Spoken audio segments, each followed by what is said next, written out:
قوم میں ہر مذہب میں عبادت کے طریقے ہیں، ہے یا نہیں؟ آپ مذہبی عبادت گاہیں دیکھ لو، دنیا کے مختلف مذہبوں کی عبادت گاہوں میں جاؤ اور پھر مسجد میں آؤ، زمین آسمان کا فرق آپ کو بولو، زمین آسمان۔ اس میں زیادہ ڈیٹیل میں نہیں جاتا، کسی مذہب کا مذاق اڑانا مقصد نہیں۔ 5 ٹائم نماز دی ہے، اس نماز جیسی عبادت دنیا کے کسی مذہب میں ہے؟ بولو کیسے سجدہ ہوتا ہے بھائی، اللہ کا واسطہ آپ لوگ یہاں میلبرن میں مسجدوں کو آباد کرو، اللہ کا واسطہ۔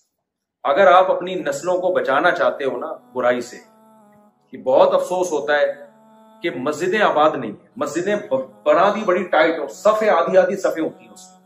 فجر کی بات کر رہا ہوں، باقی ظہر اثر میں تو ہوتے ہیں نمازی، رمضان میں بھی رپورٹ ہے کہ بہت نمازی ہوتے ہیں، لیکن آپ کے لیے نا یہاں اپنی اولادوں کو مسجد میں لانا زیادہ ضروری ہے، کیونکہ وہی حشر ہوگا جو میں نے بتایا نا، جو 150-100 سال پہلے آ کے مسجدیں بنا کے گئے، ان کی اولادیں مرتد ہو چکی ہیں۔ تو مسجد بنانے سے ایمان محفوظ نہیں ہوتا، مسجد بنانے کے بعد اس کو آباد کرنا ایمان کی حفاظت کے لیے ضروری ہے۔ تو اللہ کا واسطہ مسجدوں کو آباد کریں آپ لوگ، یہ آپ کو بڑھاپے میں کام آئے گی۔ جب آپ کے بچے مسجدوں میں آئیں گے نا تو بڑھاپے میں آپ کی خدمت کریں گے، اور اگر آپ نے ان کو اللہ رسول سے دور کر دیا تو آپ کا بڑھاپا بہت ڈینجرس گزرے گا۔ جو سیکولر اور لبرل لوگ ہوتے ہیں نا، جوانی میں عیاشی ہوتی ہے، ذرا سی جوانی ڈھل گئی تنہائی کھانے لگتی ہے۔ ہمارے پاس کیسز آتے رہتے ہیں صبح شام، مفتی صاحب میں نے اپنے بچوں کو کیا کچھ نہیں کھلایا، ساری زندگی ان کے لیے میں نے نثار کر دی، آج میں تنہا بوڑھا کھانس رہا ہوتا ہوں، کوئی بچہ میرے پاس میری تنہائی دور کرنے کے لیے بیٹھنے کے لیے تیار نہیں ہے۔ یہ حشر ہوگا آپ کا فیوچر میں۔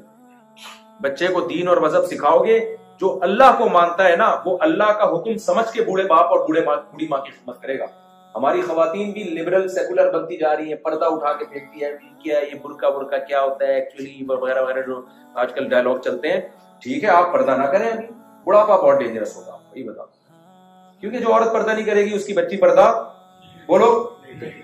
ہمارے ایک دوست کے ساتھ واقعہ ہوا، ان کی وائف جب ذرا ایجڈ ہوئی تو ڈپریشن میں جانے لگی، بچیاں پردہ نہیں کرتی تھیں، عجیب سے بےہودہ لباس، اور ہم جب بے پردگی آتی ہے تو حیا بھی ختم ہوتی ہے اور ماں باپ سے بدتمیزی آٹومیٹیکلی آنے لگتی ہے۔ جب حیا گئی نا تو ساری برائیاں آتی ہیں، یہ ذہن میں رکھنا۔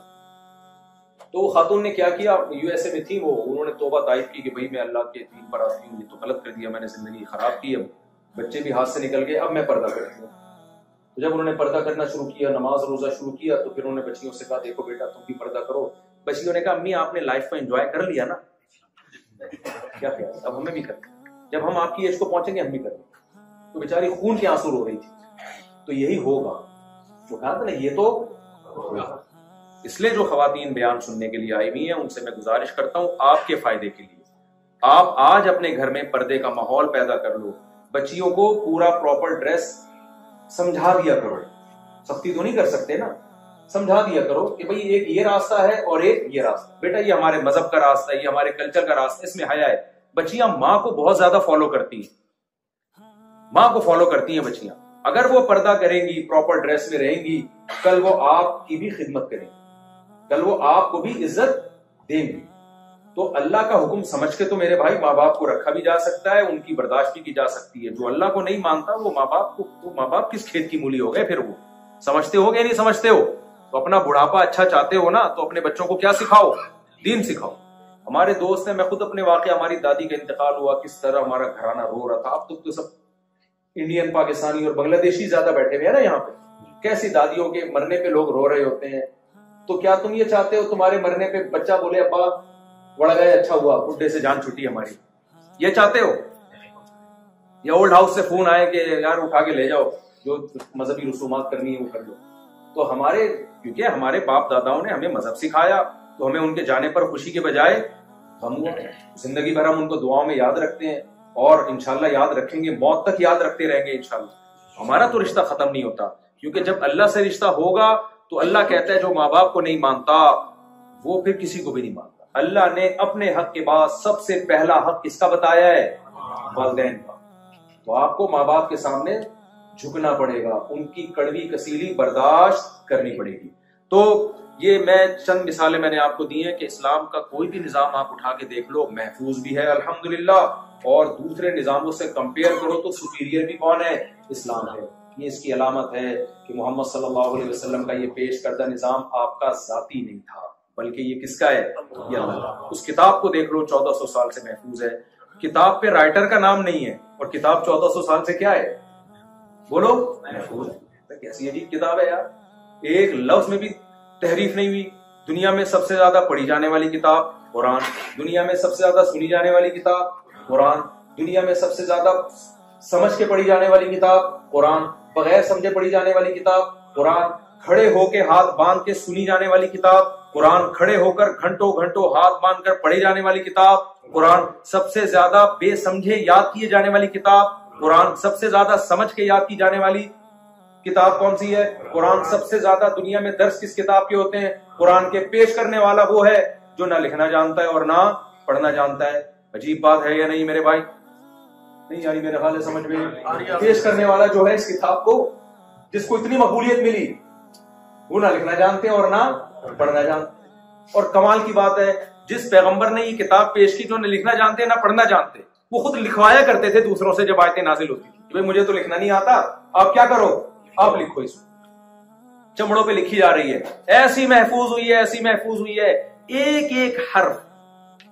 قاری لوگ کیسے نکلواتے ہیں نا بچے کے حلق سے، بھائی ہا ہے تو ہا ہے، ہا نہیں ہے، اتنی چینجنگ نہیں ہوئی ہے، ایسا نکلواتے ہیں۔ وہ کہہ رہے تھے ہا نکالو، ہا بچے سے نکل نہیں رہا تھا، بولا حلوہ بولو، حلق سے نکالو حلوہ۔ ماں نے کہا میں پکا کے لے آتی ہوں، بچے کے حلق پہ تجربے نہ کریں۔ قاری لوگ یہاں بھی ہے نا ماشاءاللہ۔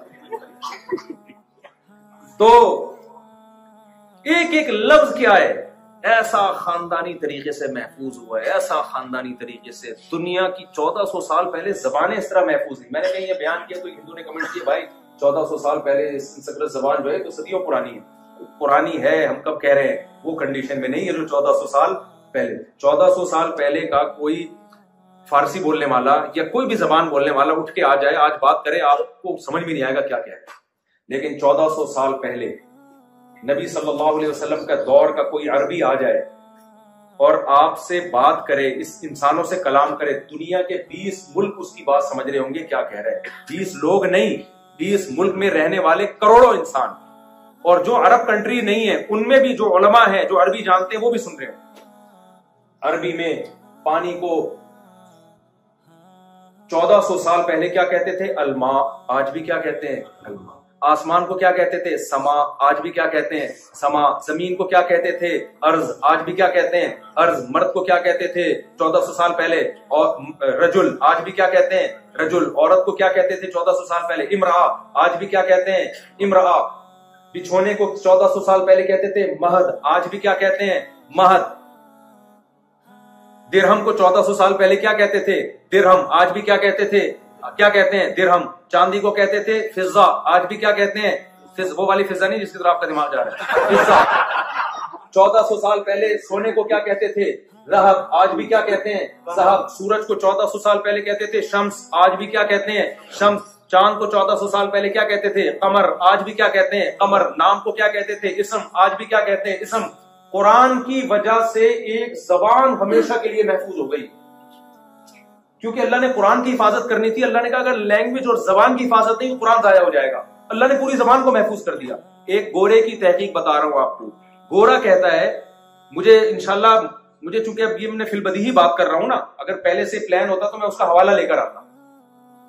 ایک گورے نے لکھا ہے کہ اگر کوئی شخص یہ چاہتا ہے کہ میری ریسرچ ہمیشہ محفوظ رہے تو اس کو اپنی ریسرچ عربی زبان میں تحریر کرنی پڑے گی، کیونکہ 1200 سال پہلے جو کتابیں مسلم سائنسدانوں نے لکھی ہیں، مسلم اسکالرز نے لکھی ہیں، محدثین نے لکھی، فقہاء نے لکھی، آج 1200 سال کے بعد بھی وہ چینج وہ عربی سمجھ میں آ رہی ہے۔ میں نے قدوری کی مثال دی، یہ تو 1200 سال، تقریباً 1300 سال 1100 سال پرانی کتاب ہے۔ ہم جو عربی ادب کی کتابیں مدرسوں میں پڑھتے ہیں، نبی صلی اللہ علیہ وسلم کے زمانے سے 40 سال پہلے کی پرانی، یعنی 40 سال پرانی شاعری ہے۔ حافظ ابن حجر نے 700-800 سال پہلے کتابیں لکھی ہیں۔ امام محمد جو امام منیبہ کے شاگرد تھے، انہوں نے تقریباً 1200 سال پہلے کتابیں لکھی ہیں، جو اسلامی لا ہے، جو آج بالکل ایسے سمجھ میں آتا ہے جیسے آج کی زبان۔ جتنی کتابیں ہیں نا عربی پرانی قدیم، کوئی چینجنگ نہیں ہوئی ہے ان میں، 100% سمجھ میں آ رہی ہوتی ہیں A to Z۔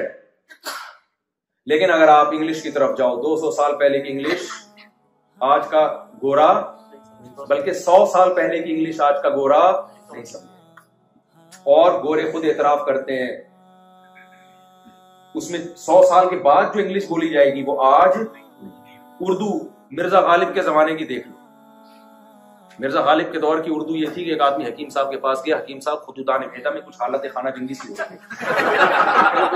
حکیم نے بولا کون سے کنٹری میں جنگ ہو رہی ہے بھائی؟ خطوطان، وہ مرزا غالب کے دور کا آدمی تھا، پیدا اس زمانے میں ہو گیا.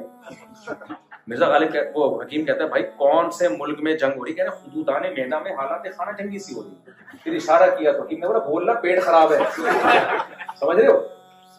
100 سال پہلے کی اردو الگ تھی، آج کی کیا ہے الگ، اور 50 سال بعد کیا ہوگی الگ ہوگی. ہر زبان اتنی سپیڈ سے چینج ہو رہی ہے. عربی عجیب زبان ہے یار. 1400 سال پہلے چونکہ اس میں قرآن نازل ہو گیا، اللہ نے کہا قرآن کو محفوظ رکھنے کے لیے زبان کا محفوظ کرنا ضروری، لہذا پانی کو 1400 سال پہلے اگر پانی کہا جاتا تھا تو آج بھی پانی. قرآن میں جتنے الفاظ آئے ہیں الحمد سے لے کے والناس تک، کوئی ایک لفظ بھی ایسا نہیں ہے جو بھرپور طریقے سے عربوں میں آج استعمال نہ ہو رہا ہو، بلکہ دوسری زبانوں میں استعمال ہونا شروع ہو گیا. اردو میں عقل کو کیا کہتے ہیں؟ عقل کہتے ہیں. یہ کہاں سے آیا ہے؟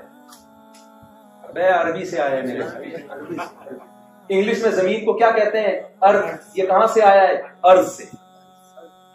دوسری زبانوں پہ اثر ڈال دی عربی نے، ٹھیک ہے نا، گھس گئی دوسری زبانوں میں، ان کو تبدیل کر دیا خود ایز اٹ از. جیسے 1400 سال پہلے تھی آج بھی کیا ہے، ٹھیک ہے عامی لوگوں کی عربی الگ ہے لیکن وہ والی محفوظ تو ہے نا، وہ محفوظ تو ہے نا بھائی. یہ میں آپ کو اتنی لمبی جو رپورٹیں پیش کر رہا ہوں نا، یہ سمجھانے کے لیے کہ اپنے ایمان کو مضبوط کرو.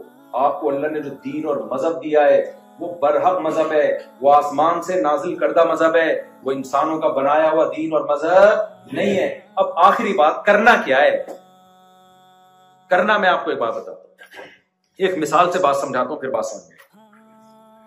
یہاں خواتین بھی بیان میں بیٹھی ہوئی ہیں پردے میں، آپ کی بیگم صاحبہ کوئی خدمت ہی نہیں کر کے دے رہی آپ کی، کوئی شوہر والے حقوق آپ کو دینے کے لیے تیار بولو ہے ہی نہیں، کسی قسم کی کوئی خدمت نہیں.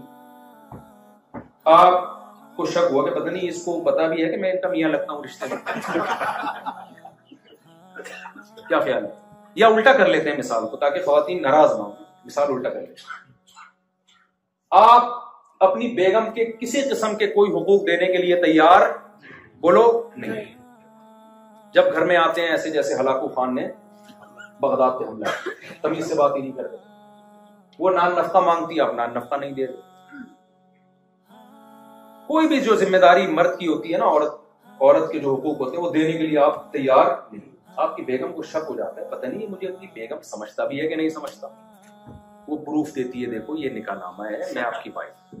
آپ کیا کر رہے ہو؟ پڑوسن سے بہت گھل ملا کے بات کر رہے ہیں. جب بھی کوئی انٹی آتی ہے فری ہو جاتے ہو آپ. وہ ایک چٹکلا سنا دیتا ہوں. وہ ایک بچہ جو تھا نا، بچے بڑے ہوشیار ہوتے ہیں یار، تو بچے سے ابو نے پوچھا، امی نے پوچھا بیٹا اسکول میں تم پڑھتے ہو؟ ہاں امی پڑھتا ہوں. بیٹا یہ اسکول میں کیا بتایا جان کیسے نکلتی ہے؟ سائنس کے جو سبجیکٹ ہے نا اس میں بتایا ہوگا نا جان کیسے نکلتی ہے، تو بیٹا بتاؤ جان کیسے نکلتی ہے؟ بچے نے کہا ابو کھڑکی سے نکلتی ہے. امی کھڑکی سے نکلتی ہے. ماں حیران ہوگی کھڑکی سے جان کیسے نکلتی ہے؟ تو ماں نے پوچھا بیٹا سمجھا نہیں؟ کہتی امی جب آپ گھر پہ نہیں ہوتی نا وہ انٹی آتی ہے پڑوسن، تو جیسے ہی آپ دروازہ نوک کرتی ہیں ابو کہتے ہیں جان کھڑکی سے نکل جاؤ. جان کہاں سے نکلتی ہے؟ کھڑکی سے. تو اب آپ کیا ہو رہے ہو؟ پڑوسن کو جان بھی کہہ رہے ہو، پڑوسی کچھ منگواتی ہے پڑوسن تو اس کے حقوق بھی سارے پورے کر رہے ہو. آپ کی بیگم کو کنفیوز ہو گئی کہ پتہ نہیں ان کو پتا بھی ہے کہ آپ کی مجھ سے شادی ہوئی تھی، کسی قسم کی کوئی فری کرانے کے لیے لفٹ کرانے کے لیے بندہ تیار ہی نہیں ہے، کوئی حقوق ہی نہیں دے رہا. وہ نادرا کے سرٹیفکیٹ دکھا دیتی ہے، نکاح نامہ دکھا دیتی ہے. آپ ایمان لے آتے ہو بیگم میں مانتا ہوں کہ تم کیا ہو میری وائف، لیکن آپ کا ایٹیٹیوڈ چینج نہیں ہوتا، اسٹائل وہی رہتا ہے. پھر جب آپ بیگم کو غصہ آتا ہے نا تو آپ جواب میں کہتے ہو بیگم غصے کی کیا ضرورت ہے، میں مانتا ہوں کہ تم میری کیا ہو وائف. تو بیگم کیا کہتی ہے کہ یعنی بیگم کوئی ایسا سخت لفظ استعمال کرے گی نا کہ بھئی کیا کرنا ہے آپ نے، پھاڑ دو یہ نکاح نامہ، یہی کہے گی نا. مت کہا کرو کہ میں تمہاری وائف ہوں. اکثر یہ کہتے ہیں نا, مت کہا کرو کہ مجھے تم سے محبت ہے. یہ ہوتے ہیں نا گھروں میں جھگڑے, یہ لفظ زبان پہ نہیں لایا کرو, بس بہت دیکھ لی محبت, یہی کہے گی نا. بھائی جب آپ کسی رشتے کو مانتے ہیں نا, تو ماننے کا مطلب اس رشتے کی وجہ سے آپ پہ جو ذمہ داریاں آتی ہیں, آپ عملی طور پر ان ذمہ داریوں کو ایکسپٹ اور قبول بولو کر رہے ہو. ادروائز خالی پیلی کا ماننے سے کچھ بھی نہیں ہوتا. تو جب آپ مان لیا, آپ نے مانتے ہو نا کہ اسلام برحق ہے, یا ابھی بھی کوئی کنفیوژن ہے تو پھر چھپڑ میں مل لینا, بتا دیں کچھ اشکالات ہیں تو انشاءاللہ کوشش کریں گے حل کرتے ہیں ان اشکالات. اگر کوئی بندہ چاہتا ہے نا تو الحمدللہ اسلام پہ اٹھنے والے ہر اعتراض کا جواب الحمدللہ موجود ہے. چاہتا ہی نہیں تو پھر تو پتھر دلوں کو کوئی نہیں پگھلا سکتا. قرآن نے بھی مثالیں دی ہیں کہ کچھ پتھر ایسے ہوتے ہیں کہ جو اللہ کے خوف سے لڑک جاتے ہیں, لیکن کچھ دل ایسے ہوتے ہیں کہ جن کے سامنے جتنی مرضی تقریریں کی جائیں وہ اپنی جگہ سے ہلنے والے نہیں ہوتے. پتھر میں بھی کچھ نہ کچھ اللہ نے اثر قبول کرنے کی صلاحیت رکھی ہے.